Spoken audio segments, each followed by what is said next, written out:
बिस्मिल्लाहिर्रहमानिर्रहीम। जैसा कि हमने कल कहा था कि कोहाट स्पोर्ट्स कम्प्लेक्स माशाल्लाह आबाद हो चुका है और हमने आगाज़ किया था क्रिकेट से, उसके बाद फ़ुटबॉल, उसके बाद हॉकी। आज हमने यहाँ बैडमिंटन और उसके साथ टेबल टेनिस का भी यहाँ पे आज हमने आगाज़ किया।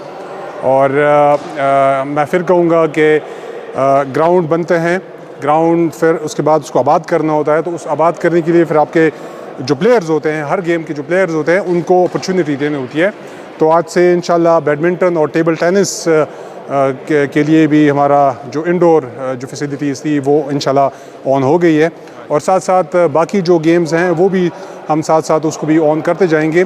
हमारा मकसद ये है कि कोहाट स्पोर्ट्स कम्प्लेक्स जो सूबाई हुकूमत पाकिस्तान तहरीक इंसाफ की जानिब से कोहाट के लोगों के लिए एक तोहफ़ा मिला था, उसको अब जितना हम इसको आबाद कर सकते हैं, जितना हम अपने प्लेयर्स को लेकर आ सकते हैं, इंशाल्लाह इस पे हमारी जो मुख्तलिफ गेम्स हैं उनके एसोसिएशंस हैं उनके साथ बातचीत हो चुकी है। ईद के बाद इनके साथ एक डिटेल बातचीत भी होगी। और हमारी कोशिश ये है कि एक मेंबर साजी ड्राइव भी कोहाट स्पोर्ट्स कम्प्लेक्स में हम स्टार्ट ले लें, क्योंकि और भी बहुत सारे गेम्स हैं जिसमें एथलेटिक्स है और बहुत सारे गेम्स हैं, उनको भी ऑन करना है। तो इंशाल्लाह कोहाट की जितनी भी एसोसिएशंस हैं, cricket, football, hockey, badminton, table tennis और भी बहुत सारे, इंशाल्लाह मिल बैठ के इस स्पोर्ट्स कम्प्लेक्स की एक्टिविटी को मज़ीद हम आगे लेकर जाएंगे। बहुत शुक्रिया। पाकिस्तान जिंदाबाद।